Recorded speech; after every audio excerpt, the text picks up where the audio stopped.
తన భర్త ప్రస్తుత తమిళనాడు ముఖ్యమంత్రి విజయ్ కు మరో మహిళతో సన్నిహిత సంబంధం ఉందని ఆరోపిస్తూ గత ఏడాది సంగీత ఒక విడాకుల పిటిషన్ దాఖలు చేశారు. ప్రస్తుతం అయితే ఆ విడాకులు వద్దు అని చెప్పి ఆ పిటిషన్ ను వెనక్కి తీసుకున్నారు. దీంతో కోర్టు కూడా ప్రకటించింది ఈ కేసు ముగిసింది అని చెప్పేసి.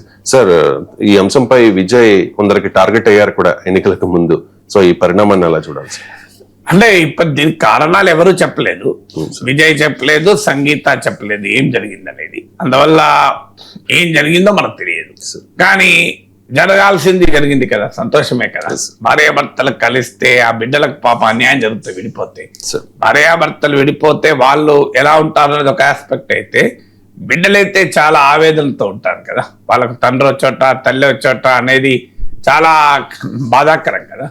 సో అందువల్ల రేపు తండ్రి పెళ్లి చేసుకుంటే తన తల్లి ప్లేస్లో ఇంకొకరిని, తల్లి పెళ్లి చేసుకుంటే తన తండ్రి ప్లేస్లో ఇంకొకరిని చూడలేని ఆ బిడ్డల మానసిక స్థితి ఏంటి అనేది కూడా మనం అర్థం చేసుకోవాలి. అందువల్ల మన దేశంలో కానీ ప్రపంచంలోనే ఎక్కడైనా family is the greatest resource.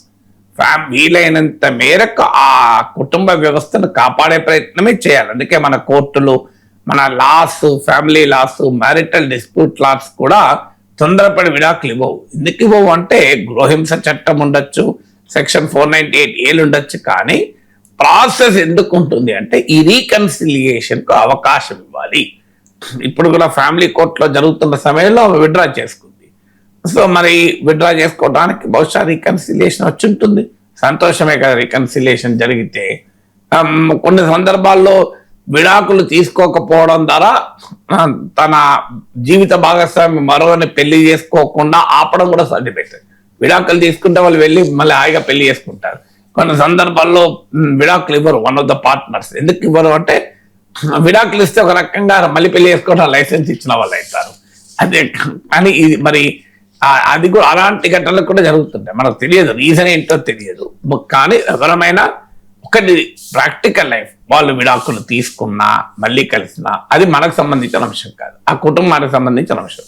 అది రాజకీయ జీవితం పైన ప్రభావం పడి, ప్రజా జీవితం పైన ప్రభావం పడి, ప్రభుత్వ విధానాల్లో ఒక రాజ్యాంగేతర శక్తులుగా ఎమర్జ్ అయితే అప్పుడు ప్రశ్నించాలి తప్ప Vijay personal life is personal life, అది it's not our business.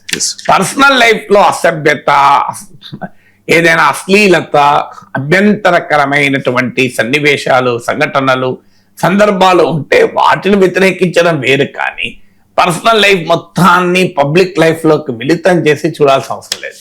Personal life లో కూడా కొన్ని అభ్యంతరకరమైన అంశాలు ఉండొచ్చు, అప్పుడు ఖచ్చితంగా మాట్లాడాలి. నీ వ్యక్తిగత జీవితం నీ ఇష్టం, కానీ పబ్లిక్ లో ఉంటే ఏమైనా అంటామంటాడు మహాకవి. సో పబ్లిక్ లో ఉన్నప్పుడు ఖచ్చితంగా ప్రశ్నిస్తాం, కానీ ఆ public life beyond point personal life contours లోకి వెళ్ళకూడదు.